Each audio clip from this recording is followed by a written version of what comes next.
धेरै पानी परिरहेको छ भने यता क्लिन देखिएको छ। बेलुकासम्म जताततै पानी पर्छ जस्तो देखिएको छ। अनि बेलुकाको 5 बज्यो र यसरी पोखरामा हरेक साँझ दिनभरि चर्को घाम लागे तापनि यसरी बारिस हुन्छ। यस्तो छ पर देखिएको इन्टरनेसनल एयरपोर्ट अगेन।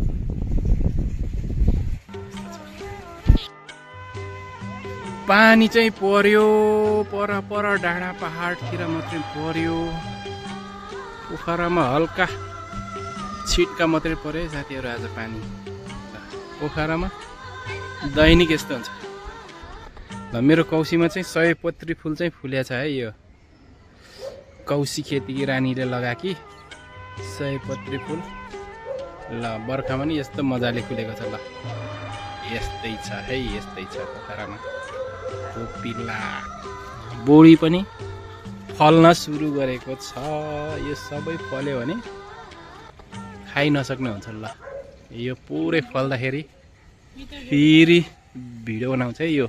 ल हेर्नुहोस् यो मिटर बोरी हो, कति धेरै बसिन लाग्छ। काँक्रा पनि छ है। यो फुल चाहिँ फुल्या छ, फल्छ कि फल्दैन थाहा छैन यो। ल यस्तो छ।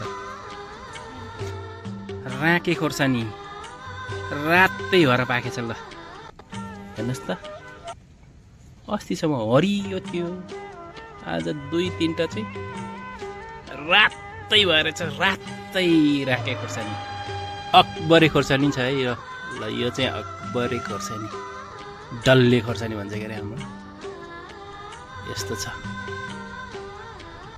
यो पुरै राँके खोर्सानी। राँके 1 हप्ता पछिको ड्रागन। ल यत्रो फल लागिसकेछ। 1 हप्ता अगाडि फुलेको मात्रै थियो, अब 1 हप्ता पछि खान मिल्छ यो। दिनभरि चाहिँ घाम पानी भयो। अब चाहिँ मकै पुलेर खाने पोखरामा। ल यतिको सुविधा चाहिँ छ है पोखरामा। गाउँको चिसो हावा पानी, लमजुङको मकै है पोलेर खाँदैछ हामीले त। यसरी रोस्ट गरेर खाइन्छ मकैलाई पनि। ल